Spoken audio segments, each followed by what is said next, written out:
Well, first of all, let me say Art Blakey does the same thing. You know, he's very good at doing that also, of discovering young, new talent.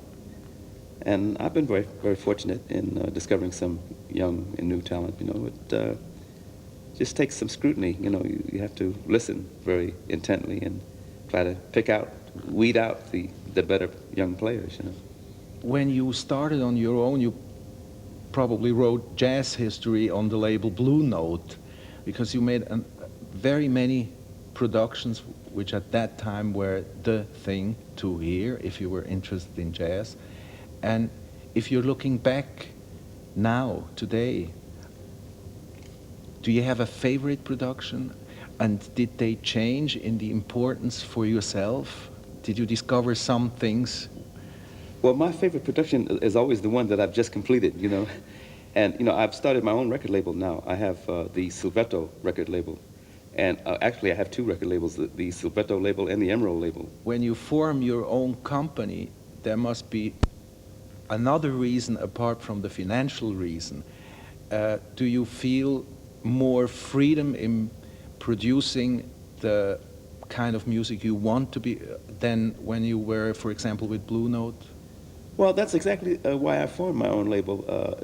The money has very little to do with it. You know, of course, I want to make money. I don't want to lose money.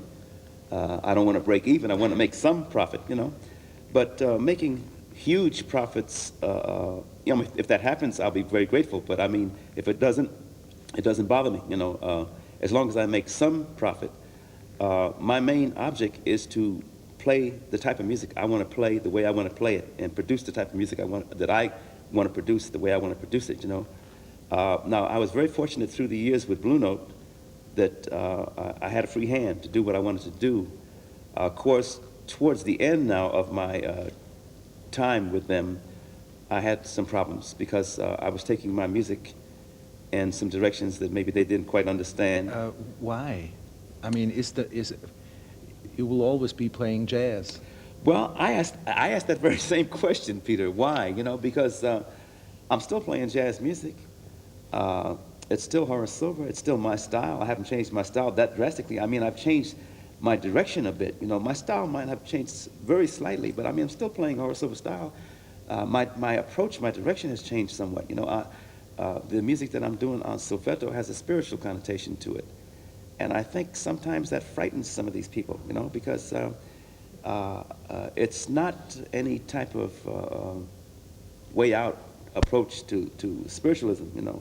I think as long as you have music that involves emotions, whatever they are. Exactly. Well, you know, if you go to one of those black, what do you call, sanctified type churches, you know, very emotional. The preaching is emotional. The music is emotional. It stirs you up, and you get all excited, you know, and you can't sit still. Your foot is going, and you're involved in it, you know. It's the same way with the jazz music. You know, this gospel thing has transcended into the jazz music, you know, and when you get some good jazz music, it's emotional, and it makes your foot pat, and your hands go, and your body sway, and you got to get into it, you know.